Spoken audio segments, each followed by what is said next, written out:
ये हमारी input shaft है। कौन सी शाफ्ट है आपकी? इनपुट। ये प्रेशर हुआ, फिर ये ब्लास्ट कंबशन हुआ, फिर ये एग्जॉस्ट होकर धुआं निकल गया। ये चारों स्ट्रोक ऐसे घूमते रहते हैं आपके। कहते सबसे छोटा गियर है फर्स्ट गियर है, ये उससे बड़ा सेकंड, ये उससे बड़ा ये वाला तीसरा, ये तीसरा और ये चौथा। आउटपुट शाफ्ट में ये सबसे बड़ा, उससे छोटा दूसरा, उससे छोटा तीसरा, उससे छोटा चौथा। क्यों रहता है ये ऐसा सिस्टम? ये जो कास्ट आयरन रहता है, दो टाइप के रहते हैं, ग्रे कास्ट आयरन और एक व्हाइट कास्ट आयरन। अब कैम शाफ्ट का जो गियर है वो बड़ा है कि छोटा है? इससे स्प्रोकेट, जो कैम शाफ्ट का स्प्रोकेट है बड़ा है, उसे मान लीजिए कितने जाते हैं? 20 जाते हैं। 1 2 3 4 5 6 7 8 9 10 11 12 13 14। जी सर। Good morning. आज की डेट है हमारी 22 मार्च। 22 मार्च को जो भी बाइक के हमारे 4 बैच है यहाँ पर, 1 2 3 4 5 है सर। 5 बैच है। नहीं, पांचों बैच को आज ऊपर ले जाके 2 घंटे का हम लोग इनकी थ्योरी क्लास लेने वाला हूँ मैं। इन्होंने अभी तक क्या सीखा है 20 दिन में, क्या सीखा है 10 दिन में, क्या सीखा है 1 महीने में, और इनको जो BS6 BS4 का भूत है KTM से लेकर 100 सीसी तक पूरा उतारने वाला हूँ। चलो क्लास में, मजा आएगा। वीडियो पूरा देखना, समझ में आएगा कि पूरा 4 स्ट्रोक इंजन कैसे काम करता है। मिलते हैं आपको ऊपर। चलिए, बाइक में 2 टाइप के पहले इंजन आते थे हमारे। एक आता था 2 स्ट्रोक। कौन सा इंजन था? 2 स्ट्रोक। और एक आता था हमारा 4 स्ट्रोक। 2 स्ट्रोक 4 स्ट्रोक में फर्क क्या है? पिस्टन जो आपका चलता है, एक साइकिल मतलब पिस्टन जहां से चलना स्टार्ट हुआ और जहां पर आके रुक गया, एक साइकिल पूरी होने में कितनी बार पिस्टन ऊपर नीचे आए, उसको क्या बोलते हैं हम लोग? स्ट्रोक। अभी चलता है हमारा 4 स्ट्रोक। पहले हम लोग बात करते हैं इंजन के पार्ट्स की। ये हमारा हेड होता है, अभी 4 स्ट्रोक की बात कर रहा हूं बस मैं।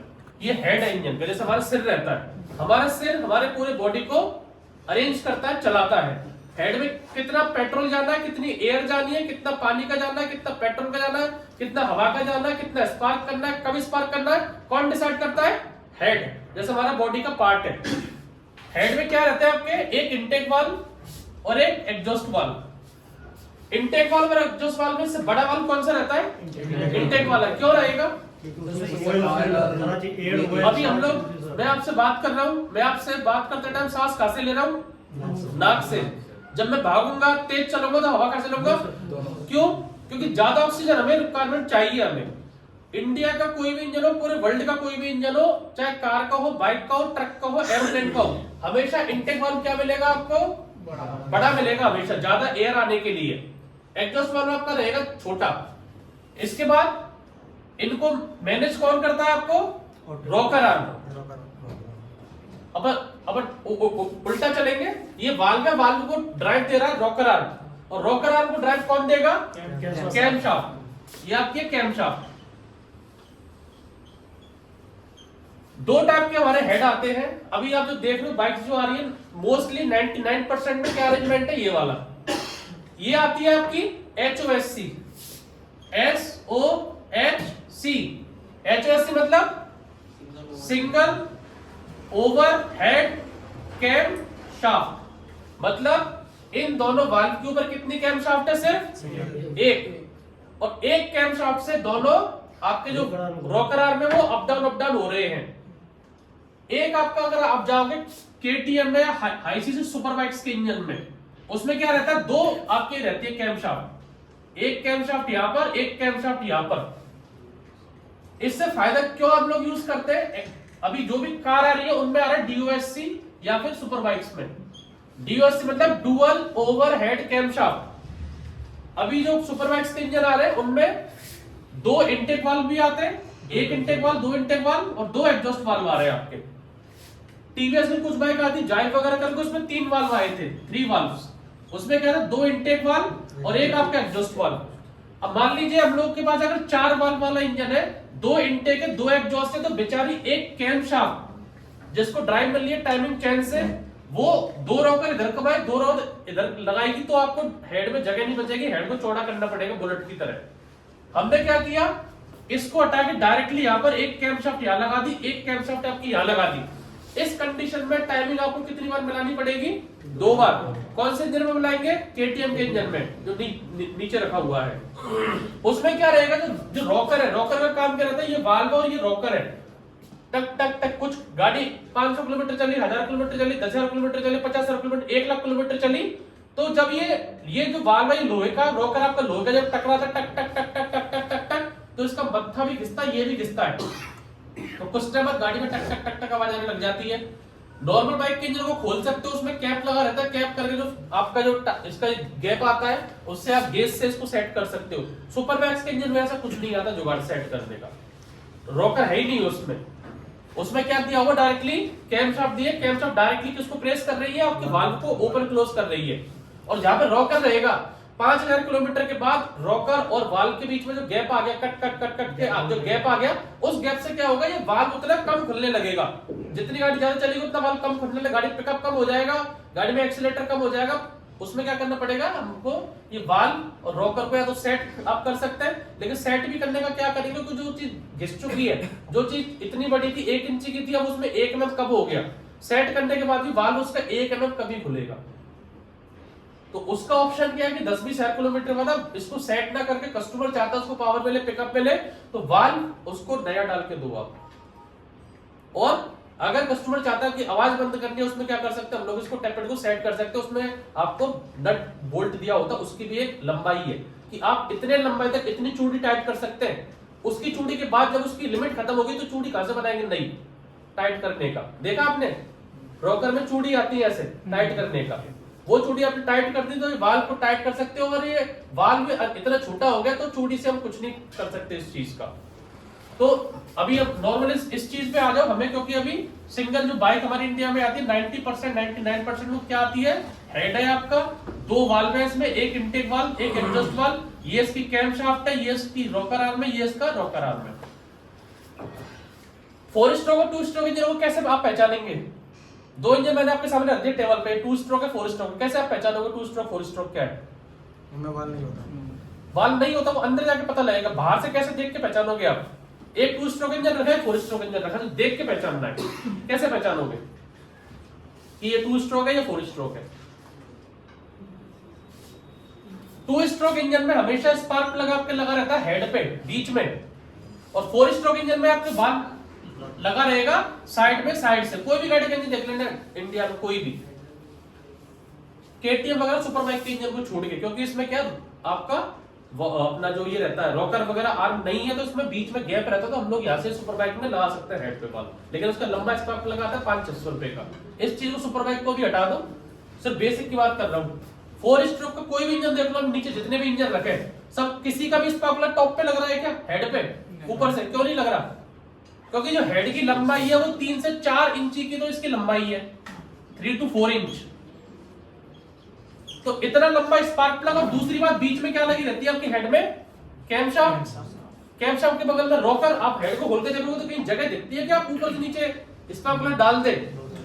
तो इसलिए 4 स्ट्रोक इंजन जो भी आए, कोई भी गाड़ी का 4 स्ट्रोक इंजन आए, चाहे 100 इंजन देख लो, 1 लाख इंजन, सब में स्पार्क प्लग काला का रहेगा साइड से। वो इंजन कौन सा रहता है आपका?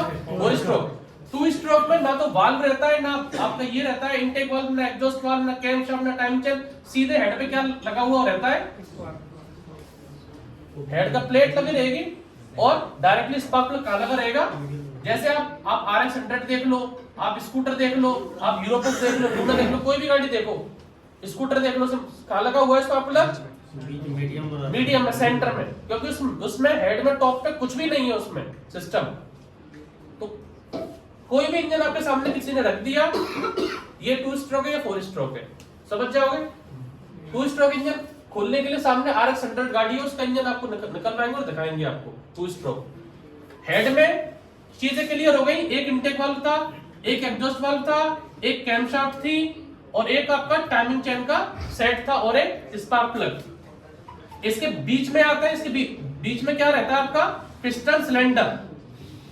पिस्टन सिलेंडर, पिस्टन सिलेंडर की टॉप वाला पार्ट है, इसको बोलते हैं TDC। क्या बोलते हैं इसको? TDC मतलब टॉप डेड सेंटर, और इसके नीचे वाला बॉटम डेड सेंटर। मतलब पिस्टन जो चल रहा है वो इससे ऊपर नहीं जा सकता और इससे नीचे नहीं जा सकता, और इसके बीच की जो लंबाई है इसको बोलते हैं स्ट्रोक लेंथ। स्ट्रोक लेंथ, इसके बीच में पिस्टन चलता है, ये स्ट्रोक लेंथ है।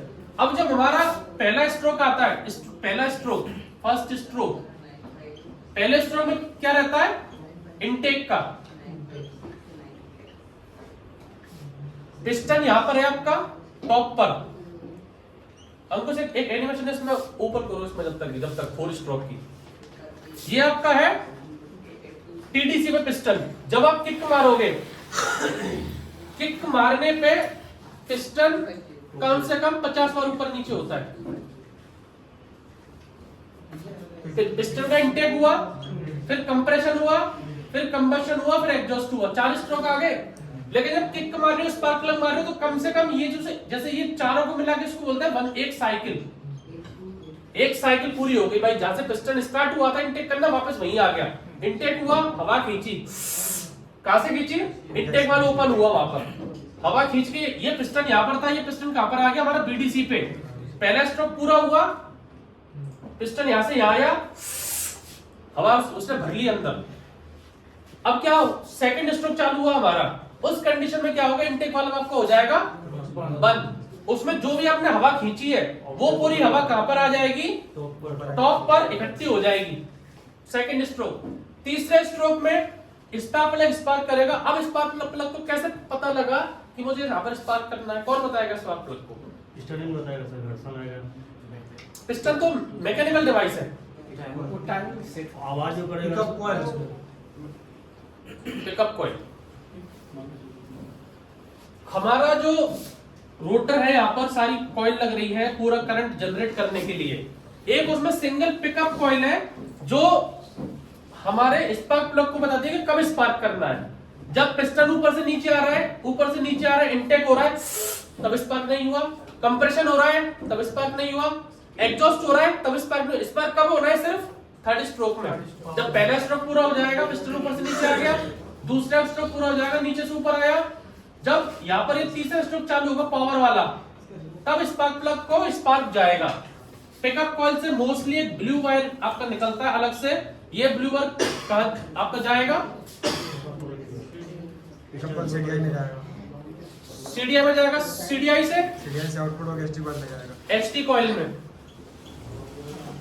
एसटी कॉइल से स्पार्क प्लग में। एसटी कॉइल में कितने तार लगते हैं, 1 या 2 इनपुट में? इनपुट में एसटी कॉइल में 1 तार लगता है या 2 तार लगेंगे? एक बॉडी करता रहेगा, एक पॉजिटिव जाएगा उसका, 1 तार लगेगा। और बॉडी कहां से मिलता है, पूरा ग्राउंड से। कोई भी कार हो, कोई भी बाइक हो, आपका जो भी पूरा हमारा चेसिस और इंजन है, उसमें ऑलरेडी माइनस वायर बॉडी से टच रहता है, माइनस वायर। कार है, कार लंबी कार है, कार में एक पीछे एक लाइट की बात करें, एक ब्रेक लाइट का बल्ब है, एक रिवर्स का बल्ब है, एक इंडिकेटर का बल्ब है, 3 बल्ब है। 3 बल्ब के लिए कितने चार होने चाहिए थे आपके? 6 तार, प्लस माइनस देता तो। लेकिन वायरिंग को बचाने के लिए हम लोगों ने क्या किया है, एक प्लस का इंडिकेटर पे ले गए, एक आपका बैक गियर के लिए ले गए, और एक लाइट के लिए ले गए। और अर्थ कहां से दे दिया हम लोगों ने, बॉडी से। तो पूरी वायरिंग हमारे लिए बच गई। तो 3 वायर यहाँ पर, 3 वायर यहाँ पर। तो कोई चाहे कार हो चाहे बाइक हो, माइनस करंट पूरी गाड़ी में क्या रहता है, और अवेलेबल ऑलरेडी रहता है। तो पिकअप कॉइल जो आपकी लग रही है, वो पिकअप कॉइल से आपका जो करंट है, ये वो आपका जो रोटर घूमता है, उस रोटर पे आप देखना यहाँ पर साइड से क्या लगा हुआ है, पिकअप कॉइल तो डॉट लगे हुए हैं, मतलब उसको मार्किंग करने के लिए। और वो मार्किंग कौन करती है, कंपनी देती है, एज पर कि उसका पिस्टन टॉप पर कब जाने वाला है। कोई 100 सीसी इंजन है, तो कोई 150 सीसी इंजन है, कोई 200 सीसी इंजन है, किसी का पिस्टन लंबा रहता है, किसी का पिस्टन चौड़ा रहता है। हमें क्या है, 100 सीसी मतलब एक पिस्टन सिलेंडर के अंदर कितनी क्यूबिक सेंटीमीटर एयर और पानी का मिक्सचर आ सकता है, उसको बोलते हैं हम लोग सीसी। अब पानी की बोतल है, आप उस बोतल का तो लंबा कर दो तो लंबी हो जाएगी 1 लीटर के लिए, और आप उसकी लंबाई ये करके आप चौड़ी कर तब भी 1 लीटर आएगा। पानी आपका 1 लीटर आएगा, यूं भर लो या यूं भर लो। तो वो रहता है किसके ऊपर, कंपनी के ऊपर, कि उसको इंजन लंबा करना है या चौड़ा करना है। लंबा करेंगे तो उसमें जैसे रॉयल एनफील्ड का ब्लॉक देखेंगे तो वो इतना लंबा है, आप अब अगर केटीएम का ब्लॉक देखेंगे तो इतना चौड़ा है उसका ब्लॉक, आप देखेंगे तो पूरा नीचे जाके। तो ये कंपनी के ऊपर है कि कंपनी को कंपार्टमेंट में इंजन को कितना बड़ा बनाना है या लंबा बनाना है या छोटा बनाना है, उसके अकॉर्डिंग ही पिस्टन की जो स्ट्रोक लेंथ रहती है, जो आपकी जो कनेक्टिंग रॉड रहती है, वो छोटी रखनी है बड़ी रखनी है, कौन डिसाइड करती है? कंपनी। वो उसके अकॉर्डिंग हमारे पास जो आपका ये रोटर है उसमें डॉट लगे आते हैं, पॉइंट लगे आते हैं। वो पॉइंट यहाँ पर इसको क्या करेगा? कमांड देगा कि भाई मैं आ गया, मतलब पिस्टन ऊपर पहुंच गया, अब तू करंट दे दे। ये पिकअप कॉइल करंट देगी सीडीआई को, सीडीआई से एसटी कॉइल में, एसटी कॉइल से डायरेक्टली जाएगा आपका स्पार्क प्लग में, स्पार्क हो जाएगा। तो स्पार्क प्लग को करंट देने के लिए कौन जिम्मेदार है? Pickup coil. जब ये तीसरा स्ट्रोक आपको हो गया पूरा, तीसरा स्ट्रोक पूरा होते ही धुआं निकालने के लिए क्या खुल जाएगा? आपका एग्जॉस्ट वाल्व आपका खुल जाएगा और पूरा धुआं आपका बाहर निकल गया। इस कंडीशन में हमारी क्रैंकशाफ्ट कितनी बार घूमी और क्रैंकशाफ्ट कितनी बार घूमी? क्रैंकशाफ्ट घूमेगी आपके 720 डिग्री, मतलब पिस्टन अभी यहां पर टीडीसी पे पिस्टन आया ऊपर से नीचे, तो आप जब क्रैंकशाफ्ट को देखोगे, एक प्रोने देख क्रैंकशाफ्ट उठा के लो किसी इंजन की बाहर से, फटाफट पीछे जाके, पीछे से क्रैंकशाफ्ट का जो ऊपर जो कनेक्टिंग रॉड थी वो ऊपर से कहां गई? नीचे। उस कंडीशन में क्रैंकशाफ्ट घूम गई आपकी आधी क्रैंकशाफ्ट कब घूमी है? जब पिस्टन का सिर्फ क्या हुआ है? इनटेक हुआ है, पहला स्ट्रोक। तो पहले स्ट्रोक में क्रैंकशाफ्ट जैसे ये गोल सर्किल रहता है, अगर मैं यहां से चलना स्टार्ट हुआ और यहां से वापस से घूम के मैं इसी पॉइंट पे आ गया, इसको बोलते हैं 360 डिग्री। आपने नेट पे देखा होगा भाई, गाड़ी में 360 डिग्री कैमरा आता, मतलब पूरा मेरे चारों अराउंड 360 व्यू।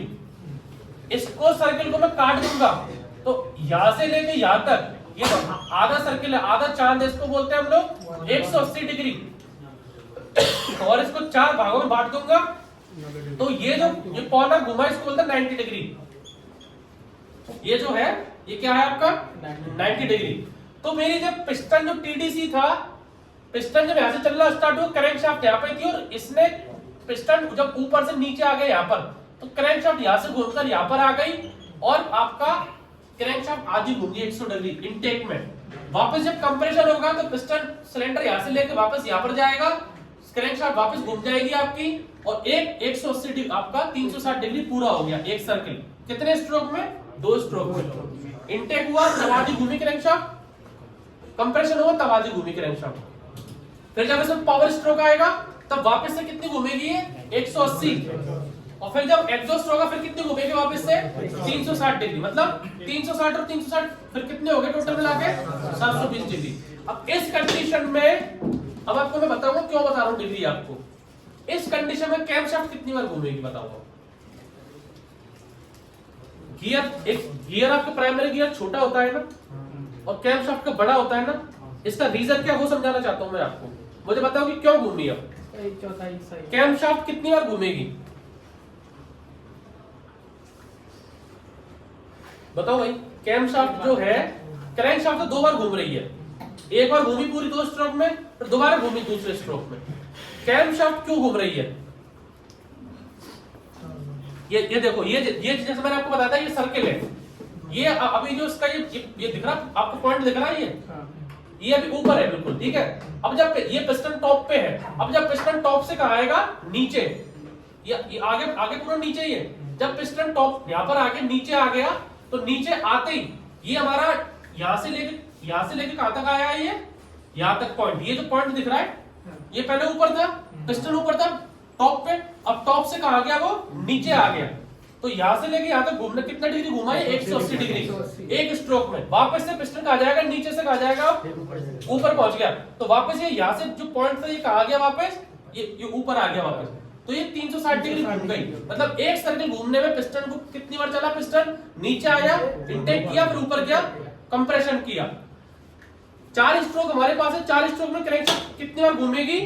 2 बार। कैमशाफ्ट कितनी बार घूमेगी? एक बार साइकिल करेगा तो ये इसको 2 बार घूमेगा। बिल्कुल।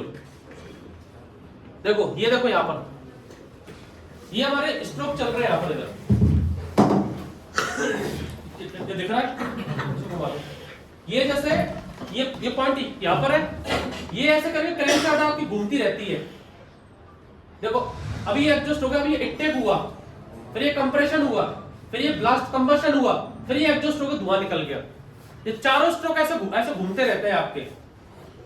करें अब स्टार्ट करेंगे यहां से। पहला हवा आई, हवा ब्लास्ट हुई, हवा निकली, अब ये वाल्व खुल गया।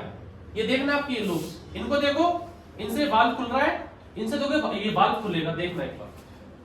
अभी वाल्व खुला, इनटेक बंद हो गया, कंप्रेशन हो गया, ब्लास्ट हो गया, अब एग्जॉस्ट हो गया। तो ये साइकिल कंटिन्यूटी आपकी ऐसे बाइक कार की चलती रहती है। हवा आई, बंदी, ब्लास्ट हुआ, एग्जॉस्ट हुआ, ऐसे करके आपका इंजन आपका काम करता है। वाल्व आपका सिर्फ 2 बार खुलेगा, एक स्टार्टिंग में हवा आने के लिए, अब जैसे अभी खुला है, और फिर चौथे स्ट्रोक में जब धुआं जाने के लिए, ये खुला आपका। तो वाल्व सिर्फ हवा आने के लिए खुलेगा और धुएं को निकालने के लिए ये खुलेगा। कैमशाफ्ट जो है, कैमशाफ्ट घूमती है आपकी एक बार, सिर्फ एक बार। उसमें क्या रहता है, कैमशाफ्ट का ये सर्किल है आपका, इसको 4 भागों में आप बांट दो, 4 भागों में आप इसको बांट दो। जो आपका जो ये गियर है, इसमें ये गियर है हमारे कितने, मान लो 10 दांतें इसमें है, 10 टीथ है इसमें, 1 2 3 4 5 6 7 8 9 10। अब कैमशाफ्ट का जो गियर है वो बड़ा है कि छोटा है इससे? स्प्रॉकेट जो कैमशाफ्ट का स्प्रॉकेट है बड़ा है, उसे मान लीजिए कितने दांते, 20 दांते, 1 2 3 4 5 6 7 8 9 10 11 12 13 14 15 16 18 20। जब ये एक बार घूमेगा तो वो कितनी बार घूमेगा? आधी बार। जब ये एक बार घूमेगा, जब वो आधी बार घूमेगा, वापस समझो, इसमें 10 दांते हैं और उसमें 20 दांते हैं। जब ये 10 दांते हैं, ये 1 दांता 2 दांता 3 दांता 4 दांता, उसमें फंसते फंसते खांचे में जाएगा, तो वो कितना सिर्फ घुमाएगा उसको 10 दांते तक ही। और 10 दांते कितने में थे उसमें? आधे में, तो आधा घूमा। जब ये फिर दोबारा दूसरी बार ये घूमा, तब वो पूरी एक बार घूमा, तो उसमें चलता है 90 डिग्री 90 डिग्री, ये 90 डिग्री, ये 90 डिग्री, ये 90 डिग्री और ये 90 डिग्री। ये हमारा ये जो इधर है 90 डिग्री इनटेक वाला, ये 90 डिग्री में क्या हुआ, हमारा इनटेक वाल्व खुला, इनटेक वाल्व यहां पर ओपन हुआ, ये 90 डिग्री में। ये 90 डिग्री में इनटेक वाल्व हमारा जो है वो क्या हो गया, बंद हो गया। ये जो है इसमें 90 डिग्री में भी हमारा क्या रहेगा, इनटेक वाल्व बंद रहेगा। ये जो एग्जॉस्ट वाल्व है, इसमें क्या होगा, एग्जॉस्ट वाल्व ओपन हो जाएगा। आपकी जो कैम है, कैम में लोब रहती है, जो उठा हुआ जो अंडानुमा जो आकार है, वो डिजाइन किया कंपनी ने कब की, जब वो पूरा घूमेगा तो वो अंडानुमा आकार कब आना चाहिए, इस डिग्री पे, 90 डिग्री पे। ये है इंजीनियरिंग का लेवल, इसमें और बहुत सारे फॉर्मूले रहते हैं, उनमें नहीं जा रहा। ये ट्रेनिंग कहाँ देनी पड़ती है हमको, इंजीनियरिंग स्टूडेंट को जो डिजाइन करते हैं, बनाते हैं सॉफ्टवेयर पे। आपको डीपली समझ नहीं आएगा क्योंकि आपको मैकेनिक बनना है, लेकिन बेसिक समझने के लिए, फंडा समझने के लिए कि क्रैंक शाफ्ट में क्यों छोटे दांते रहते हैं और कैम शाफ्ट में क्यों बड़े दांते रहते हैं, दोनों को अलग अलग स्पीड जनरेट करने के लिए यही सिस्टम गियर में आपके आएगा। आऊंगा उस पे, किस चीज का, गियर रेशो पे भी आएंगे, अभी दिखाता हूं इनको। हेड का समझ में आया, हेड में क्या था, intake valve, exhaust valve, spark plug, cam shaft और रॉकर, ठीक है। स्पार्क प्लग लगा रहता है आपका साइड से स्पार्क करने के लिए, कब स्पार्क करेगा, सिर्फ पावर स्ट्रोक में, तीसरे स्ट्रोक में तब स्टार्ट करेगा। पिस्टन सिलेंडर है, इसमें क्या रहता है, पिस्टन में कितनी रिंग रहती है, एक कंप्रेसर रिंग, दूसरी कंप्रेसर रिंग, तीसरी ऑयल सील रिंग, देसी भाषा में। अब टेक्निकली हम लोग आ जाएंगे तो सबसे ऊपर वाली रिंग रहती है, इसको बोलते हैं हम लोग कंप्रेशन रिंग, कंप्रेशन रिंग। बीच वाली रिंग रहती है आपकी वाइपर रिंग, और लास्ट वाली रहती है आपकी ऑयल सील रिंग। और डीपली जाते हैं तो ऑयल सील रिंग कितनी रहती है, इसमें 3, डब्ल्यू बनना है, एम बनना है, जिगजैग मोशन है ये। लेकिन सिंपली पहली भाषा में बात करेंगे, जो मैकेनिक के पास जाएंगे, भाई पिस्टन में कितनी रिंग लगती है, 3 रिंग। आप बोलोगे 5 रिंग, बोलो पागल हो गया है क्या। तो टेक्निकली हम लोग नहीं जाएंगे, सिंपली कितनी रिंग है, 3 रिंग। फिर भैया टेक्निकल क्या रहता है कि अगर ऊपर वाली जो रिंग है ये चूड़ीनुमा रिंग रहती है, रिंग जब चल रही है पिस्टन सिलेंडर के अंदर, तो पिस्टन घिसता है या रिंग घिसती है? पिस्टन क्यों नहीं घिसता? क्योंकि पिस्टन और पिस्टन सिलेंडर के अंदर कोई भी फिजिकल कनेक्शन नहीं है।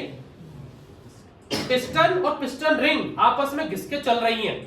इंजन 10,000 किलोमीटर चला, 20,000 किलोमीटर चला, रिंग का जो आउटर है, रिंग का जो आउटर है, ये आउटर घिसा रिंग का आउटर, और रिंग के आउटर से क्या घिसा? पिस्टन सिलेंडर का इनर, अंदर वाला पार्ट वो घिसा, और रिंग का बाहर वाला पार्ट घिसा। जब 10,000 किलोमीटर गाड़ी चल गई, 20,000 किलोमीटर गाड़ी चल गई, हम लोगों ने रिंग तो लाके डाल दी नई स्टैंडर्ड साइज, क्योंकि जो रिंग घिस के जो सिकड़ गई थी वो तो चौड़ी हो गया, आगे उसी साइज की नहीं। अब जो पिस्टन सिलेंडर जो घिसका चौड़ा हो गया वो कम कैसे होगा? उसके बाद दो ऑप्शन है आपके पास। अगर गाड़ी आपको जेन्युइन रखनी है कस्टमर को, तो पिस्टन का किट डालना पड़ेगा। किट मतलब कि जो कंपनी से जो साइज आता है 100 सीसी का, वो मतलब छोटा सिलेंडर आएगा कंपनी का बिना घिसा हुआ नया, और पिस्टन आएगा कंपनी का ओरिजिनल 100 सीसी का। तो गाड़ी आपकी जेन्युइन रहेगी, गाड़ी का आपका ब्लास्ट अच्छा होगा, स्पार्क अच्छा होगा, गाड़ी वाइब्रेट नहीं करेगी। दूसरा ऑप्शन, आपको सस्ते में गाड़ी रिपेयर करनी है, तो आपने क्या कराओगे? इसको आप बोर कराओगे। बोर मतलब कि जो पिस्टन सिलेंडर जो पहले था, मान लो वो 3 इंची का था, उसका डायमीटर था 3 इंची। अब जो दूसरा पिस्टन लोगे वो क्या लेना पड़ेगा आपको? 3.1 इंच का। 0.1 इंच आपको चौड़ा लेना पड़ेगा। क्यों? क्योंकि पिस्टन सिलेंडर ऑलरेडी चौड़ा हो गया है। अब उस पिस्टन को उसमें डालने के लिए आपको क्या करवाना पड़ेगा? बोरिंग। 3 चीजें रहती है, कोई ये चीज है यहां पर, अगर वो छेद करना है उसको बोलते हैं हम लोग ड्रिल। इस छेद को चौड़ा करने के लिए क्या बोलते हैं? उसको बोरिंग। और उसको स्मूथ करने के लिए क्या बोलते हैं? उसको हॉर्निंग। तो जब आप खरादिया के पास जाते हो, वो क्या करता है? ड्रिल तो कंपनी ने ऑलरेडी करके दिया है, वो क्या करेगा? उसको बोर करेगा, और बोर करके सरफेस को स्मूथ करने के लिए हॉर्निंग करेगा। हॉर्निंग मतलब जैसे आप रेगमाल लो और रेगमाल से उसको घिसते जाओ घिसते जाओ घिसते जाओ, हाथ दुख जाएंगे, लेकिन मशीन क्या करेगी? रेगमाल से उसको सरफेस को स्मूथ करती जाती है। बोरिंग क्या होगा? उसको काट को, लोहे के काट के क्या करेगा? उसको चौड़ा करेगा नया पिस्टन लगाने को। अब जो पहले आपका जो इंजन था, ये आपका पिस्टन सिलेंडर था, अगर इसको मैं बंद कर दूं पिस्टन सिलेंडर को, तो इसमें कितनी एयर आ रही थी? इसमें 100 सीसी। अब जब पिस्टन सिलेंडर घिसके चौड़ा हो गया, ये चौड़ा इसका इतना हो गया, ये चौड़ा इसकी इतनी हो गई, अब ये पिस्टन सिलेंडर कितना सीसी बन गया? लगभग 125 सीसी का बन गया। आपने इसमें बड़ा पिस्टन डाल दिया, तो इंजन कितने सीसी का हो गया आपका? 125 सीसी। अब जो कनेक्टिंग रॉड है बेचारी, वो तो कितने के लिए डिजाइन है? 100 सीसी के लिए। क्रैंक शाफ्ट है, ये कितने सीसी के लिए डिजाइन है? 100 सीसी के लिए। इसकी जो बेयरिंग है कितने सीसी के लिए डिजाइन है? 100 सीसी। आपकी जो क्रैंक शाफ्ट, जो आपकी जो क्लच प्लेट है छोटी छोटी, 100 सीसी के लिए। तो जब 125 सीसी का वजन आने लगेगा, वजन आएगा, तो क्या करेगा? इंजन आपका पूरा वाइब्रेट करने लगेगा, एवरेज कम हो जाएगा। एवरेज क्यों कम होगा? पहले 100 सीसी ज्यादा था इसमें एयर फ्यूल का मिक्सचर, अब कितना जाएगा? 125 सीसी। आप 100 सीसी कर दोगे मिक्सचर को सेट करके, तो इंजन आपका क्या होगा? स्टार्ट नहीं होगा, लेट स्टार्ट होगा। तो मिस्त्री क्या करेगा? थोड़ा मिक्सचर उसको खोलेगा पेट्रोल ज्यादा जाने के लिए, क्योंकि अब 125 का हो गया। ज्यादा पावर आएगी तो इंजन की लाइफ क्या होती जाती है? कम होती जाती है।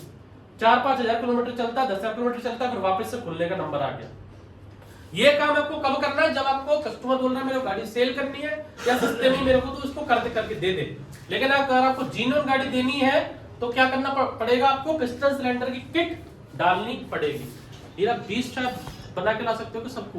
अभी तो जाना पड़ेगा, नहीं, जाके वापस आ जाएगा कि 10 मिनट में? 20-15 मिनट में, 15 मिनट में आ जाएगा, 15-20 20 मिनट में आ जाएगा। ठीक है, 20 चाय बना के ला सबको, 20 या 30। पिस्टन सिलेंडर का हेड का कोई कॉन्सेप्ट डाउट है या तो बताओ मेरे को। किट में पूरा क्या है? किट में पिस्टन सिलेंडर और piston with ring complete, company fitted 100 CC का। वो आपको सिर्फ गजन पिन निकाल लिए पुराने की, इसकी गजन पिन लगानी और वो चालू। पिस्टन किट ज्यादा महंगा नहीं आता, 1500-1600 का आता कंप्लीट। और इसमें कितना खर्चा आ जाता है? 400, 500 या 600 रुपए मान लो आप। लेकिन आप 500-700 रुपए, 1000 रुपए मिला के जेन्युइन गाड़ी कर सकते हैं, अगर कस्टमर चाहता है तो। नहीं तो उसको सर इस हिसाब से भी तो समझा सकते हैं ना कि अभी तो तत्काल कम खर्चा में उसका गाड़ी रिपेयर हो जाएगा, लेकिन कल को उसमें ज्यादा खर्चा का, फिर उसमें पिस्टन, इसका क्रैंक शाफ्ट का काम निकलेगा, कनेक्टर रोड का काम निकलेगा, फ्रिक्शन ब्लेड का काम निकलेगा, गियर टूट सकता है, काम उसका अलग अलग खर्चा ज्यादा बनेगा उसका। तो आपको ये बताना है उसको। नॉर्मल जो टेक्निकल मिस्त्री नहीं है वो क्या करेंगे? भाई साहब लाओ, बोरिंग पे भेज दिया, करके दे दिया, लेकिन आप अगर उसको बताओगे तो उसको समझ में आएगा कि अगर आपको लंबी चलानी है तो 1000 रुपए के चक्कर में आप बाद में आपको 10,000 रुपए लगाने पड़ेंगे इंजन में, या फिर आप 1000 रुपए अभी खर्च कर दो, गाड़ी आपकी जीन्यून रहेगी, एवरेज अच्छा रहेगा, लॉन्ग लाइफ आपकी चलेगी। तो ये चीजें आपको बतानी है उसको। सिर्फ बोर करना है, खादे पास जाना, वो एक उसका ऑप्शन नहीं है। सिलेंडर हेड का लाइफ साइकिल कितना 1000 किलोमीटर तक रहता है मिनिमम? सिलेंडर लाइफ का रहता है आपको ऑयल आप कितने किलोमीटर में चेंज कर रहे हो, पहली बात। अगर ऑयल आप चेंज नहीं करोगे 5 किलोमीटर पे तो एमरी बनना चालू हो जाता है। एमरी क्या होता है, जो अंदर के पार्ट्स है, जो एल्यूमिनियम है, जो लोहा है, वो घिसता है और घिस के उसके जो दाने रहते हैं, उस दानों को क्या बोलते हैं हम लोग? बुरादा। एमरी बोलते हैं इंग्लिश में, बाकी बुरादा। अब वो बुरादा है, वो आपके ऊपर तो नहीं जाता, लेकिन नीचे कहां तक जाता है? पिस्टन रिंग तक जाता है। पिस्टन रिंग से वो कहां से घिस रहा है? पिस्टन सिलेंडर तक। वो उसको घिसना चालू कर देगा, और वो इसको घिसना चालू कर दिया तो जो रिंग्स है, ये रिंग क्या होंगी? जिसके क्या हो जाए चौड़ी होती जाएगी, तो बीच का जो साइड का जो कट है, बाल बराबर था, वो क्या होता जाएगा? बड़ा हो जाएगा। तो ऊपर का जो ब्लास्ट आ रहा था, ब्लास्ट क्या होगा? वो लीक होकर कहां पहुंच जाएगा? पिस्टन सिलेंडर में। और पिस्टन सिलेंडर में दो तरह के ब्लो ऑफ पाइप निकले रहते हैं, बैक कंप्रेशन जिसको बोलते हैं, बैक कंप्रेशन। पहला कहां से तो सर ऑयल का क्वालिटी पे भी निर्भर करता है, वो उसमें भी करता है। बैक कंप्रेशन का क्या मतलब रहता है? आप अगर होंडा के इंजन खोलोगे तो टैपिड कवर पे पाइप दिया हुआ है।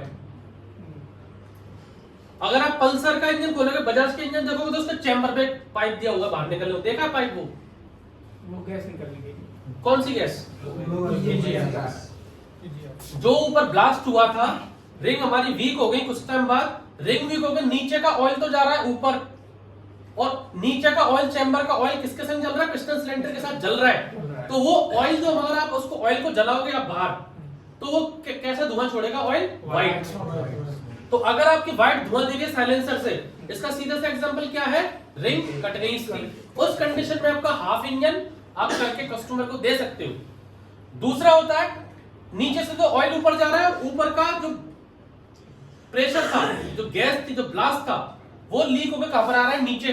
और वो नीचे आके भरता गया निकलेगा कहां पर? वो तो आप दो कंपनी दो पाइप देती है अलग अलग। होंडा क्या करेगी, जो वो आपकी जो टाइमिंग चेन है, ऊपर से लेकर नीचे तक पूरा स्लॉट खाली रहता है, टाइमिंग चेन का ऊपर से नीचे तक वाले टाइमिंग चेन के स्लॉट से वो ब्लो वाई जो गैस जो निकली है, वो कहां पर इकट्ठी हो जाएगी? हेड में। और हेड में आप होंडा शाइन का इंजन देखना, यूनिकॉर्न का इंजन पार्ट निकला था स्टील का, देखा है आपने? वहां से वो किसमें जाएगा? या तो रीयूज करने के लिए हम लोग ईजीआर में यूज कर सकते हैं, या तो पुराने इंजन आते थे वो डायरेक्टली पाइप ऊपर रहता था एयर फिल्टर में इनटेक में जाने के लिए। पल्सर का आप देखेंगे, पल्सर वगैरह का तो चैम्बर है, चैम्बर में देखना भी जाके, जो बजाज के मोस्टली इंजन है उसमें चैम्बर में पाइप निकला रहता है, ऐसे एल्बो टाइप की छोटी सी, वहां से वो आपका जो ये वेस्ट है ये आपका निकल जाए।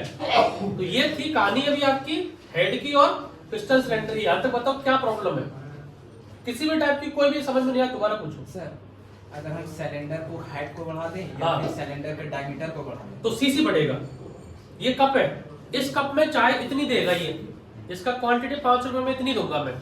अब आप इस कप को, ये जो मार्कर है, इसकी चौड़ाई कर दो तब भी चाय इसमें इतनी आएगी। क्यों? क्योंकि मैंने इसकी लंबाई बढ़ा दी है, एरिया बढ़ गया। या फिर इस कप को मैं और चौड़ा कर दूं, इसकी हाइट कम कर दूं, चाय तो इतनी आएगी पतीले में। अब आप पतीला चौड़ा ले लो या लंबा ले लो, ब्लास्ट जो होगा वो ऐसा ही होगा। अब अगर आप इसकी लंबाई आप बढ़ाते जाएंगे तो आपको कनेक्टिंग रॉड की लंबाई आपको बढ़ानी पड़ेगी। कनेक्टिंग रॉड की लंबाई बढ़ाओगे तो पिस्टन जो आपके जो ये है, जिसकी चौड़ाई जो गोलाकार चौड़ाई है, ये आपको और चौड़ा करना पड़ेगा।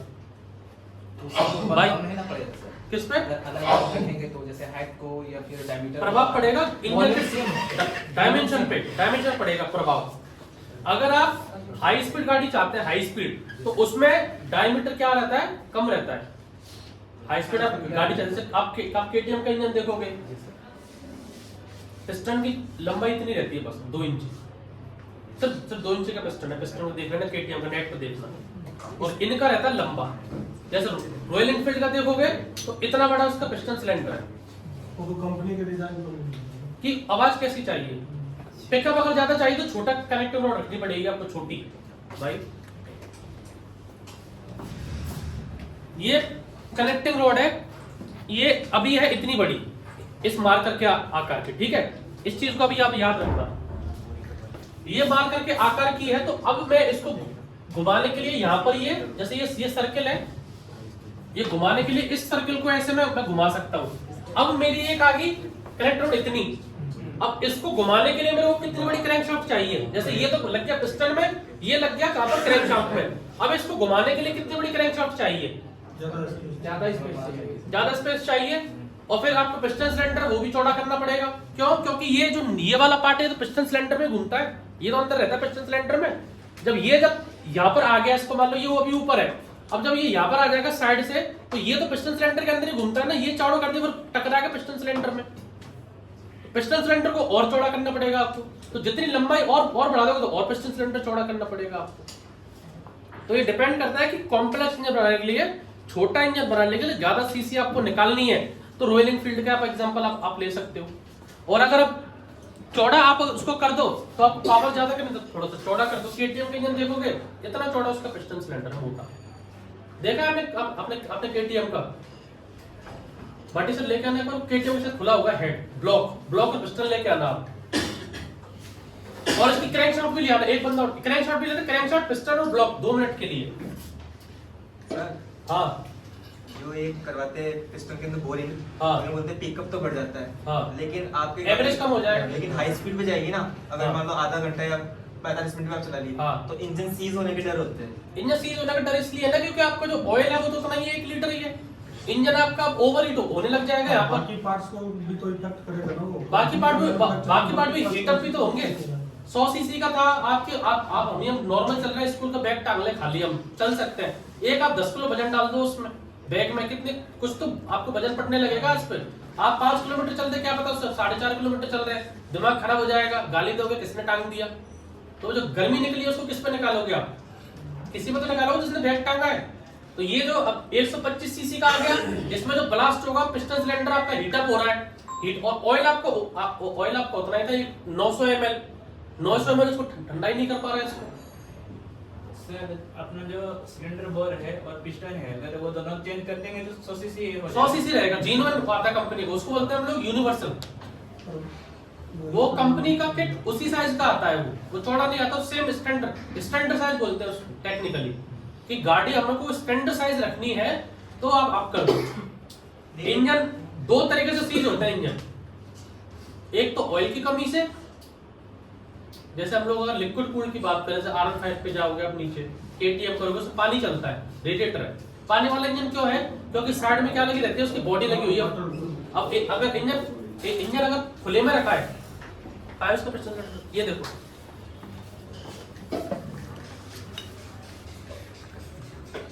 पावर रेंजर, देखो दिमाग हिल जाएगा आपको देख के, आप पकड़ो इसको, आप बोर नहीं करवा सकते हो आप इस केटीएम के इंजन को, आप बोर नहीं करवा सकते हो। रीजन क्या है इसका? क्योंकि जो इसका ब्लॉक है वो पूरा एल्यूमिनियम का है, और जो आप स्प्लेंडर, पल्सर, केटीएम जो भी आप गाड़ी देखोगे ना स्प्लेंडर वगैरह की, उसमें एल्यूमिनियम का ब्लॉक होने के बाद लोहे की कास्ट आयरन की क्या डाली हुई है उसमें? स्लीव। उस स्लीव को, लोहे को आप चौड़ा कर सकते हो, और इसकी चौड़ाई बहुत है, वो कितनी कम है, थिकनेस इसकी ऑलरेडी बहुत कम है, क्योंकि प्योर एल्यूमिनियम है ये। आप एक बार कोई इसका ये पुराने एक कोई भी गाड़ी का एक बार हेड ब्लॉक लेके आओ, बस याद रखना कौन सी गाड़ी का ला रहे हो, वहीं रखना टेबल पे। होंडा शाइन का लिया, कोई भी गाड़ी का लिया हो, इसको आप बोर नहीं करवा सकते हो इसको आप, क्योंकि इसमें स्लीव नहीं दी हुई है। स्लीव मतलब कि अलग से पिस्टन सिलेंडर में कास्ट आयरन की स्लीव डालते हैं, लाइनर बोलते हैं उसको, लाइनर या स्लीव दोनों की चीज है। पिस्टन लाइनर या स्लीव अलग से ढुकी हुई रहती है, वो आपको अलग से दिख जाएगी, उसको काट के चौड़ा हम लोग कर सकते हैं, खरादिया से खराद करके चौड़ा। इसमें चौड़ाई कुछ नहीं कर सकते आप, ये टोटल एल्यूमिनियम ही है, प्योर एल्यूमिनियम है। अब ये जैसे आपका ब्लॉक है पल्सर का, स्प्लेंडर का, कोई भी XYZ का, तो ये जो बाहर वाला जो पार्ट है ना, ये वाला, ये तो क्या है आपका एल्यूमिनियम, और ये जो स्लीव का रंग अलग दिख रहा है, ये क्या है आपका? लोहे का कास्ट आयरन। कास्ट आयरन है, फिर HS हाई स्पीड स्टील आती है, HSS हाई स्पीड स्टील, फिर एलॉय मिक्स रहता है। ये जो एल्यूमिनियम है इसका टेम्परेचर रहता है 600 डिग्री, कि ये 600 डिग्री पे क्या हो जाएगा, ये मेल्ट हो जाएगा एल्यूमिनियम। जैसे पिस्टन है वो प्योर एल्यूमिनियम पे नहीं रहता, वो किसका रहता है? एल्यूमिनियम एलॉय का। एलॉय मतलब उसमें टंगस्टन भी रहता है, जिंक भी रहता है, कॉपर भी रहता है। सबसे ज्यादा टेम्परेचर जिस मटेरियल का उसको बोलते हैं टंगस्टन। 3000 सीसी से भी ज्यादा उसकी डिग्री का टेम्परेचर वो सहन कर सकता है। कास्ट आयरन होता है, दो टाइप के कास्ट आयरन आते हैं। लुब्रिकेशन 3 टाइप के, एक तो होता है लिक्विड लुब्रिकेशन, मतलब जिसमें क्या चलता है, ऑयल, मोबियल, ब्रेक ऑयल, ये क्या है, लिक्विड लुब्रिकेशन। कोई बंद सिस्टम है, उसमें आप ऑयल डालो, लुब्रिकेशन मिलेगा आपको। दूसरा रहता है आपका सेमी सॉलिड, जैसे ग्रीस आ गया, ग्रीस लिक्विड नहीं है, सेमी सॉलिड है, उससे क्या होगा, हमारा घर्षण कम होगा, उसको आप ओपन जगह पे लगा सकते, जैसे बेयरिंग में लगा दिया, कहीं भी लगा दिया। ऑयल में तो क्या करना पड़ेगा, बंद में रखना पड़ेगा वो, क्योंकि वो इकट्ठा हो जाएगा भाई। ग्रीस है वो इकट्ठी नहीं होगी, उसको कहीं पे आप लगा सकते हो, सेमी सॉलिड। एक आता है सॉलिड लुब्रिकेंट। सॉलिड में क्या आता है आपका, ग्रेफाइट। आपकी पेंसिल है, पेंसिल के अंदर जो छट रहती है ब्लैक वाली, वो किसकी रहती है, ग्रेफाइट की। ग्रेनाइट नहीं, ग्रेफाइट, ग्रेफाइट। उसके बाद क्या रहेगा, ग्रेफाइट जो है, अब आ जाते हैं अब कास्ट आयरन पे। ये जो कास्ट आयरन रहता है, दो टाइप के रहते हैं, ग्रे कास्ट आयरन और एक white cast iron. Grey cast iron मतलब जो भी आप कोई भी आप देखोगे, आप मशीन वगैरह आप देखोगे, मशीन मतलब कोई लेथ मशीन है, कंपनी फैक्ट्री में लेथ मशीन है, किसी भी तरह की हैवी मशीनरी है, उसका जो फाउंडेशन रहता है वो किसका रहता है, कास्ट आयरन का। कास्ट आयरन, कास्ट आयरन मतलब इसकी क्या प्रॉपर्टी है, ये जो वाइब्रेशन आता है ना, घर घर घर, इसको क्या कर लेता है, ये सोख लेता है वाइब्रेशन को, ये इसकी खासियत है कास्ट आयरन की। दूसरा सेल्फ लुब्रिकेशन। सेल्फ लुब्रिकेशन मतलब ये खुद से लुब्रिकेंट करेगा, ये सरफेस, अब बोलो खुद से क्या करेगा, ये बहुत चिकना होता है। हाँ, चिकना होता है, और इसमें इसको घिसना बड़ा ही मुश्किल है। इसको सेल्फ लुब्रिकेशन प्रॉपर्टी है इसकी, कोई भी अगर रिंग घिसेगी तो ये जल्दी ये घिसेगा नहीं आपका। फिर इसको, अब ये अगर घिसेगा नहीं तो हम लोग उसको खराद को कैसे करेंगे, खराद पे टूल कौन सा लगाएंगे उसको घिसने के लिए, वो रहता है HSS, HSS, high speed steel. जो आप लेथ मशीन देखी आपने, उसमें टूल लगता है, वो रहता है हाई स्पीड स्टील का, जो इसको घिसने का काम आता है। अब आप देखो, ये जो एल्यूमिनियम का ब्लॉक है, इसके अंदर ये कितनी मोटी स्लीव दे रखी है, मतलब आप इसको एक बार या दो बार या तीन बार इसको क्या कर सकते हो, घिस के इसको चौड़ा कर सकते हो। ये इसकी है चौड़ाई, इसको बोर कर सकते हैं। अब आप KTM को हटाओ 390 सीसी का, इसमें कहीं भी स्लीव दी नहीं हुई है, ये प्योर एल्यूमिनियम है, ये बोर हो ही नहीं सकता, ये नया डालना पड़ेगा। तो इसमें क्या कर दिया हम लोगों को, अगर मैं इसकी लंबाई बढ़ाता तो लंबाई बढ़ा के क्रैंक बड़ी करनी पड़ती मेरे को क्रैंक, और आप देखोगे कि ये तो है क्रैंक शाफ्ट आपकी 100 सीसी 125 सीसी इंजन की, और ये है 390 सीसी इंजन की। उल्टी लाइट है, हल्की है और छोटी है। ये 125 सीसी की क्रैंक शाफ्ट और ये 390 सीसी की क्रैंक शाफ्ट। खुद देखो, आप पकड़ो एक बार हाथ में लेके, ये देखो दोनों वजन, इसमें तो वजन ज्यादा है ना, क्योंकि मैंने ब्लॉक को क्या कर दिया, चौड़ा कर दिया ब्लॉक को, ना कि लंबा किया। और लंबा जिसका करेंगे वो कौन सा, रॉयल एनफील्ड, उसका ब्लॉक ये जो यहां तक जो निकल रहा है ना, उसका ब्लॉक कहां तक निकल रहा है, इतना 6 इंची निकल रहा है उसका। इसके जैसे ये तो निकल रहा है 2 इंची, उसका कितना निकल रहा है, स्पीड, स्पीड आपकी ज्यादा मिलेगी आपको चौड़ा करने से। क्रैंक शाफ्ट कनेक्टिंग और छोटी रखनी है मेरे को, आप समझ लो। क्रैंक शाफ्ट मेरे को छोटी, जितनी छोटी रखोगे उतना स्पीड ज्यादा मिलेगी। क्यों, क्योंकि कम घूमने पर साइकिल पूरी हो गई। एक तो आया पिस्टन ऊपर से नीचे आया, अगर वो लंबी कनेक्टिंग रॉड है तो उसको ज्यादा चलना पड़ेगा पिस्टन को उसको एक बार घुमाने के लिए, और कनेक्टिंग रॉड छोटी है तो टच करके आई वो छोटी सी कनेक्टिंग रॉड, उसने पूरी घुमा दी क्रैंकशाफ्ट। तो कम पिस्टन के मूवमेंट में क्रैंकशाफ्ट घूम गई आपकी, वो क्या मिलेगी आपकी, स्पीड। कनेक्टिंग रॉड जहां पर छोटी होगी वहां पर क्या मिलेगी आपको, क्रैंकशाफ्ट जहां पर लंबी है वहां पर क्या मिलेगा आपको, टॉर्क। जैसे बुलेट ठक ठक ठक ठक ठक ठक ठक ठक ठक, उसका क्रैंकशाफ्ट लंबी है तो उसका पिस्टन सिलेंडर लंबा है, पिस्टन सिलेंडर उसका लंबा है तो उसका क्रैंकशाफ्ट इतनी चौड़ी है। मतलब देख लोगे नीचे जाके, अभी इतनी चौड़ी है उसकी, इतनी, मेरे हाथ का आकार देख लो आप। क्यों, क्योंकि उसकी कनेक्टर रॉड लंबी थी, जैसे हाथ का एग्जांपल दिया था, यहाँ तो पिस्टन है यहाँ पर, अब ये इसको घुमाने के लिए पूरा बड़ी जगह चाहिए, और आवाज लाने के लिए, टॉर्क लाने के लिए उसको पिस्टन सिलेंडर को लंबा कर दिया। ये सिस्टम समझ में आया कि आपको बोर करना है या फिर आपको कस्टमर को जीनोन करके देना है? अपने तरफ से बताना है, कस्टमर के डिमांड बताना है, क्योंकि वो आपने ताऊ में गारंटी दे दी, जा भाई चला 5 किलोमीटर की मेरी जिम्मेदारी है, वो ले आया सीज करके, फिर भैया मेरे संग बैठ के 50 किलोमीटर घूम ले, आपने नया नया धंधा खोला, वर्कशॉप डाली, सब कुछ आता है आप पे, आपके बगल में मजे लेने वाले आ गए, क्या नया नया काम सीख के आया, देखते हैं क्या नॉलेज है। खराब बाइक लाया आपके पास, भैया सीडी डिलक्स, हाँ सर हो जाएगी, कितने रुपए? 8,000, ले 8,000, हो गई, कर दी, चेक कर लो, हाँ चेक कर ली, बढ़िया, चला ली। अब वो ले गया उसको 10 किलोमीटर दूर, उसने क्या किया, नीचे चैम्बर का ऑयल में से ऑयल निकाल दिया पूरे इंजन का, सूखा करके इंजन चला दिया उसने, इंजन हो गया सीज। अब उसने वापस वही पुराना ऑयल डाल के तुम्हारे पास दिया है हल्ला करने 10-20 लोग, अरे तूने क्या करके दिया है, क्या है क्या नहीं, क्या कर लोगे आप उसमें? कंपटीशन है और होगा आपके साथ। वापस से इसी पॉइंट पे आ जाते हैं, पिस्टन हेड का समझ में आया सबको, पिस्टन सिलेंडर का आया समझ में। पिस्टन पे क्या लगा हुआ है? गजन पिन, गजन पिन पे क्या लगी हुई है? Crankshaft, connecting rod, connect rod के बाद क्रैंकशाफ्ट, क्या लगा हुआ है? क्रैंकशाफ्ट, क्रैंकशाफ्ट के बाद पावर किस पे आएगी? पिनियन गियर पे, पिनियन गियर किसको को घुमाएगा? क्लच प्लेट की आउटर हाउसिंग को, क्लच प्लेट की आउटर हाउसिंग में क्या लगा हुआ है? फ्रिक्शन प्लेट, फ्रिक्शन प्लेट किसको घुमाएगी? स्टील डिस्क को, स्टील डिस्क किसको घुमाएगी? क्लच प्लेट की इनर हाउसिंग को, इनर हाउसिंग में क्या लगा हुआ है? गियर की इनपुट शाफ्ट, गियर की इनपुट शाफ्ट किससे कनेक्ट है? गियर के आउटपुट शाफ्ट से, आउटपुट शाफ्ट पे स्प्रॉकेट लगेगा, चैन चलेगी। गियर के इनपुट शाफ्ट में गियर रहते हैं छोटे से बड़े ऑर्डर में, ये आपका पहला गियर है छोटा, ये उससे बड़ा गियर है, ये इससे बड़ा गियर है, ये इससे बड़ा गियर है। इस फॉर्म के सामने दे दो यार, वो लोग आप कॉल करते रहना, फोटो भेजिए, सबका रिसीव करते रहना। और ये जो आउटपुट शाफ्ट है, इसमें पहला गियर सबसे बड़ा रहेगा, छोटा गियर उससे छोटा रहेगा, उससे छोटा तीसरा रहेगा, उससे छोटा चौथा रहेगा। अब ये ऐसा नहीं है कि आपको इसी डायरेक्शन में गियर मिले, ये किस पे डिपेंड है? कंपनी पे। बजाज में गियर आगे डलते हैं, CT100 लोगे आप 4 गियर, 1 2 3 4 आगे डलेंगे। हीरो होंडा स्प्लेंडर में चारों पीछे डलते हैं, 1 2 3 4। 5 गियर में 1 गियर आगे डलता है, 4 गियर ऊपर डलते हैं, किसी में 1 गियर पीछे डल रहा है, 4 गियर आगे डल रहे हैं आपके। तो ये डिपेंड किस पे है? गियर का सिस्टम, कंपनी पे, कि वो कौन सा स्टाइल में गियर देना चाह रही है।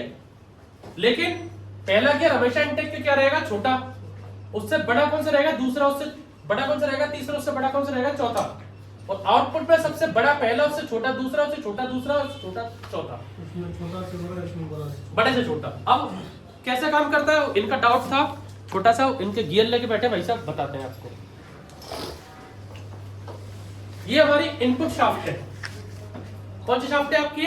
इनपुट। ये जो सबसे छोटा गियर है, फर्स्ट गियर है, ये उससे बड़ा सेकंड, ये उससे बड़ा ये वाला तीसरा, ये तीसरा, और ये चौथा।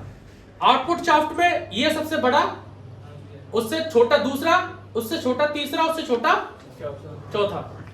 क्यों रहता है ये ऐसा सिस्टम? ये जो गियर की जो गियर के इनपुट शाफ्ट है, गियर के इनपुट शाफ्ट को ड्राइव कौन देगा? Clutch plate. क्लच प्लेट क्या है? क्लच प्लेट एक डिवाइस है जो कि इंजन और पहिए के कनेक्शन को इंगेज करती है और डिसएंगेज करती है, उसको बोलते हैं क्लच प्लेट। इंजन और गियर को मिलाना और छोड़ना किसका काम है? क्लच प्लेट का। क्लच प्लेट से पावर अब हमारी आई इसमें, गियर के इनपुट शाफ्ट में। अब जो गियर इसमें फिक्स रहता है वो गियर इसमें फ्री रहेगा। मतलब इसमें जो पहला गियर है, आप जब शाफ्ट देखोगे नीचे तो इनपुट शाफ्ट में पहला गियर क्या है? क्रैंक शाफ्ट से फिक्स है, तो वो क्या रहेगा? आउटपुट में फ्री रहेगा। जो गियर इसमें फ्री है, जैसे ये इसमें फ्री है, सेकंड नंबर मान लो आप इसको, उसका बगल वाला, वो क्या रहेगा? इसमें फिक्स रहेगा, लॉक रहेगा। कहने का मतलब है कि अगर आप ये चारों गियर को आप इस तरह लगाएंगे आप, तो जो गियर इसमें फ्री है वो जो फिक्स है वो फ्री रहेगा, जो फिक्स है वो फ्री रहेगा, जो फिक्स है फ्री रहेगा, जो फिक्स है फ्री रहेगा। मतलब न्यूट्रल कंडीशन में अगर इनपुट शाफ्ट घूम रही है कंटिन्यूअसली, तो पहला गियर घूम रहा है, लेकिन पहला गियर किसको घुमा रहा है? इसके पहले गियर को, लेकिन शाफ्ट घूम नहीं रही। दूसरा गियर फिक्स है, वो इसको घुमा रहा है, लेकिन ये फ्री है, शाफ्ट नहीं घूम रही। तो न्यूट्रल कंडीशन में आपकी शाफ्ट आपकी घूम ही नहीं पाएगी। ये समझ में आया तक या नहीं आया? आया कि नहीं आया? सिस्टम समझ में? जो इसमें फिक्स है वो फ्री रहेगा, जो यहाँ फ्री है वो यहाँ फिक्स रहेगा। तो अगर इनपुट शाफ्ट मेरी पूरी घूम रही है लेकिन आउटपुट शाफ्ट मेरी नहीं घूमेगी क्योंकि गियर इसको घुमा ही नहीं पा रहे। अब क्या करेंगे, ये जो पहला गियर है, ये पहला गियर घूम रहा है, ये इसमें पहला गियर कंटिन्यूअसली घूमता रह रहा है, ये घूम रहा है घूम रहा है घूम रहा है। अब आप डालोगे फर्स्ट गियर, इसके लिए क्या रहती है आपके पास? योक रहती है। ये क्या करेगी, गियर को या तो एक को आगे करेगी या फिर एक गियर को पीछे करेगी। तीसरे गियर का कोई काम नहीं है इसका, या तो आगे जाएगी या पीछे जाएगी। तो ये योक लगी, या तो इसको आगे करेगी या फिर इसको पीछे करेगी। अब इसमें साइड से, इसमें ये लॉक बने हुए साइड वाले, ये साइड से ये लॉक बने हुए। अगर आप बोलोगे सर ये लॉक इसमें हो गया तो फिर तो इस जो गियर का रेशियो है इसका हमारे पास पावर आनी चाहिए थी, लेकिन पावर ट्रांसमिट गियर के टीथ के अनुसार होगी। इसमें 10 टीथ थे, ये इनपुट शाफ्ट है, इसमें मान लो कितने दांत है इसमें पहले गियर में? 10 दांत है इसमें पहले गियर में। तो इसमें आउटपुट मान लो 40 दांत है। तो जब वो इनपुट शाफ्ट एक बार घूमेगी तो आउटपुट शाफ्ट कितनी बार घूमेगी? ये 1/4 बार। मान लीजिए कि इनपुट शाफ्ट एक बार घूमी, एक बार घूमने पे कितनी पावर थी? 10 kg, 10 किलो। ये जो इनपुट शाफ्ट एक बार घूमी, इसके एक बार घूमने पे कितनी पावर थी इसमें? 10 किलो। जब ये इनपुट शाफ्ट एक बार घूमी तब ये कितनी बार घूमी? 1/4 बार, इसने 10 किलो ले ली। फिर ये दूसरी बार घूमी, फिर इसने 10 किलो पावर ले ली, 20 किलो आ गई इसको आधी बार में। फिर ये तीसरी बार घूमी, तब ये 1/3 बार घूमी, इसने 30 किलो पावर ले ली। जब ये 4 बार घूमी तब इसने 10 किलो और ले ली। तो अब ये जो एक बार घूमी है, इसके एक बार घूमने पे कितना टॉर्क है इसमें? 40 किलो। और इसकी स्पीड 4 गुना कम हो गई। तो जहां पर टॉर्क रहता है वहां पर स्पीड नहीं होती। जैसे ट्रैक्टर का एग्जांपल, ट्रैक्टर के आप पीछे ट्रॉली बांध दो, 40 टन 10 टन 15 टन वो खींच लेगा, लेकिन ट्रैक्टर में स्पीड नहीं है। 20 25 30 से ज्यादा वो नहीं जा सकता है ट्रैक्टर। कार है, कार में स्पीड है, 120 100 पे चले जाएगा, लेकिन उस पर ट्रॉली बांध दो टॉर्क के लिए, वो नहीं खींच सकता। तो जहां पर पावर रहती है वहां पर स्पीड नहीं होती, और जहां पर स्पीड रहती है वहां पर पावर नहीं होती। तो पहले गियर जो रहता है हमारा बाइक का इंजन जो है 100 सीसी का, वो इतना कैपेसिटी नहीं है कि जो 150 किलो की मोटरसाइकिल है और 2 लोग बैठ के 50-50 किलो के 100 किलो के भार को खींच सके। नहीं समझे? आप गाड़ी को चौथे गियर में डाल दो, स्प्लेंडर को, पल्सर को, अपाचे को चौथे गियर में डालने का मतलब है इनपुट और आउटपुट इक्वल हो गई आपकी। क्लच छोड़ो, गाड़ी आगे बढ़ेगी क्या? क्यों? क्योंकि इंजन तो वही था 100 सीसी, गियर भी वही है, फिर पहिए को क्यों नहीं घुमा पा रही? रेशियो सेम हो जा रहा है। तो वही कह रहा हूं मैं, इंजन जो है 100 सीसी को डायरेक्टली कनेक्ट किससे कर दिया आपने? टायर से कर दिया। गियर को हटा दो कि जो आपका क्रैंक शाफ्ट थी आपने डायरेक्टली किससे कनेक्ट कर दी? इसको पहिए से। अब वो क्रैंक शाफ्ट, उसका इंजन जो है वो इतना पावरफुल नहीं है कि उस चक्के को घुमा दे। इसलिए अब क्या डालते हो? पहला गियर, कि भाई हमें 4 गुना ताकत भर के मिले। 5 स्पीड है तो 5 गुना पावर भर के मिले, 6 स्पीड है तो 6 गुना भर के पावर मिले। जो जितनी बड़ी बड़ी गाड़ियां जैसे एक्सयूवी 700 है, फॉर्च्यूनर है, 6 गियर आते हैं उसमें। क्यों आता है? कि बॉडी हैवी है, भार ज्यादा है, 5 गुना 6 गुना ज्यादा ताकत चाहिए, इसलिए गियर हमने बढ़ा दिए। कार देखोगे 5 गियर आता है, 4 फॉरवर्ड 1 रिवर्स, वो 4 गियर से काम हो जाता है। स्कूटी में तो गियर रहता नहीं है। स्कूटी पे भी आऊंगा अभी, उसमें स्कूटी का भी समझाऊंगा आपको, पहले उसको समझ लेते हैं। इनटेक पहला गियर 10 दांत है, एग्जॉस्ट में 40 दांत है। इनपुट शाफ्ट एक बार घूमेगी तो आउटपुट शाफ्ट कितनी बार घूमेगी? 1/4 बार। जब ये 4 बार घूमेगी तो आउटपुट आपकी 1 बार घूमेगी। जब आपको 4 गुना ताकत मिल गई गाड़ी को आगे बढ़ाने के लिए, तो क्या करेगा आपका गियर? आप सेकंड गियर आप डाल दोगे। सेकंड गियर में क्या करेंगे? दांते इसमें 10 थे, 10 की जगह 20 दांते आ जाएंगे, इसमें 40 थे, इसमें 30 दांते आ जाएंगे। तो पावर कम हो जाएगा, टॉर्क बढ़ जाएगा आपका। चौथे गियर में इनपुट और आउटपुट लगभग इक्वल हो जाता है। जिस स्पीड से क्रैंकशाफ्ट घूम रही है उसी स्पीड से आपका आउटपुट शाफ्ट पहिया घूम रहा है। काम कैसे करता है ये गियर अभी फ्री है, ये जो है ये क्या हुई? आगे फंसी इसमें, और ये गियर आपका फिक्स हो गया। इसको ड्राइव कौन देगा? योग को मतलब योग फोर्क बहुत सारे नाम रहते हैं टेक्निकल, इसलिए अलग अलग नाम रहते हैं। ट्रेनर फोर्क भी बोलते हैं, योग भी बोलते हैं, बहुत सारी चीज बोलते हैं। अब देसी भाषा में जाओगे तो उंगली बोलेंगे, बाहर खड़ी वाले कुछ ही बोल सकते हैं, आपको काम समझना है। तो ये जैसे ये है, इसमें गैलरी बनी हुई है। अब ये गैलरी जो है इसको हम समझ नहीं सकते, क्योंकि डिजाइन कंपनी ने किया है किस पैटर्न पे, कि गियर हमको आगे डालना है 1 2 3 4, या गियर पीछे रखने बाइक के हमें पीछे 1 2 3 4, या 1 गियर आगे रखना है 4 गियर पीछे रखने। तो ये डिजाइन कौन करती है? कंपनी डिजाइन करती है। ये इसकी पिन है, ये इसको फंसती है। ये जो योग कैम है, जब इसको घुमाते हैं हम लोग, इसको ड्राइव कौन देता है? आपका पैडल। जब गियर शिफ्टर है वो किसको घुमाएगा? खट खट खट खट। अब इसको घुमाएगा, अब ये गैलरी बनी हुई है। अब ये गैलरी आप देखो, अगर ये अब इसका ये पॉइंट है, ये पॉइंट इसमें फंसा हुआ है। अब ये जो घूमेगा तो ये गैलरी कहाँ जा रही है? उठ के ऊपर जा रही है। तो ये पॉइंट है, ये पूरी फोर्क कहाँ चली जाएगी? ऊपर चली गई ऐसे करके, और ऊपर जाके क्या कर दिया इसने? गियर को इंगेज कर दिया। फिर वापस से जब आप दूसरे गियर आप डालोगे तो ये क्या हो जाएगी? फोर्क अपनी जैसे ऊपर जा रहा है नीचे जा रहा है, तो दोनों फोर्क का रेशियो कंपनी डिजाइन कर रहा है कि एक फोर्क काम करेगी, एक फोर्क न्यूट्रल हो जाएगी। तो ये इसमें समझने की क्या चीज है कि ये गाड़ी में से आपने कैसे निकाला है, इसमें कौन सी तरह वार्सल लग रहा था। हर गाड़ी का आप यहाँ 10 इंजन सीख सकते हो, मार्केट में 100 गाड़ियां हैं। आप यहाँ से ट्रेनिंग करने जाओगे ऐसे तो नहीं 6 महीने बाद आप वापस ट्रेनिंग करोगे, 1 महीने वापस ट्रेनिंग करोगे। काम जितना सीखते हो उतना एक्सपीरियंस होता जाएगा। जो इंजन खोलोगे उसमें क्या पता 3 फोर्क निकले, किसी में 2 निकले, कोई 7 स्पीड गाड़ी आ जाएगी उसमें 4 फोर्क आ जाएंगी। तो आपको खोलते टाइम उसका फोटो लेना है कि उसमें क्या फिटिंग है। सिस्टम आपका हर गियर सिस्टम यही आएगा आपको, चाहे बुलेट ले लेना, चाहे केटीएम ले लो, चाहे हायाबुसा ले लो, चाहे निंजा ले लो, चाहे स्प्लेंडर ले लो। गियर शाफ्ट का सिस्टम यही है, इनपुट और आउटपुट का। इंगेज और डिसएंगेज गियर जो आपस में जो भिड़ेंगे, उसमें साइड में क्या दे रखे? खांचे दांते दे रखे हैं फंसने के लिए। उनको ड्राइव कौन देगा? फोर्क देगी आगे पीछे करने के लिए। फोर्क को आगे पीछे कौन करेगा? जो गैलरी बन रही है आगे पीछे करेगी। इसको ड्राइव कौन देगा? आपका गियर शिफ्ट। अब बताओ गियर में क्या दिक्कत है? किसी का भी डाउट हो, कोई 20 महीने से 20 दिन से है या 10 दिन से कर रहे हो, कोई भी डाउट आपको आ रहा है सर, बताओ। जो केटीएम जो आता है ना, हाँ, इससे क्विक शिफ्टर और ऑटो ब्लिपर आता है जो बिना क्लच का गियर दबा सकते हैं। देखो बिना जो आपका क्लच है, जैसे आप हमारा क्लच का क्या काम है कि जो इनपुट और आउटपुट, जो फ्रिक्शन प्लेट और स्टील डिस्क है ना, उन पे कोई भी वजन नहीं पड़ना चाहिए, वो अलग हटके गियर शिफ्ट कर सकते हैं। आप अगर गाड़ी आप देखेंगे तो गाड़ी में, कार में बिना क्लच दबाए भी आप गियर को शिफ्ट कर सकते हैं। हमको एक्सपीरियंस हो रहा है कि गाड़ी की स्पीड 20 आ गई, 30 आ गई, आप एक्सीलरेटर से पैडल हटाओ और बिना क्लच दबाए गियर को आप डालिए, वो डल जाता है।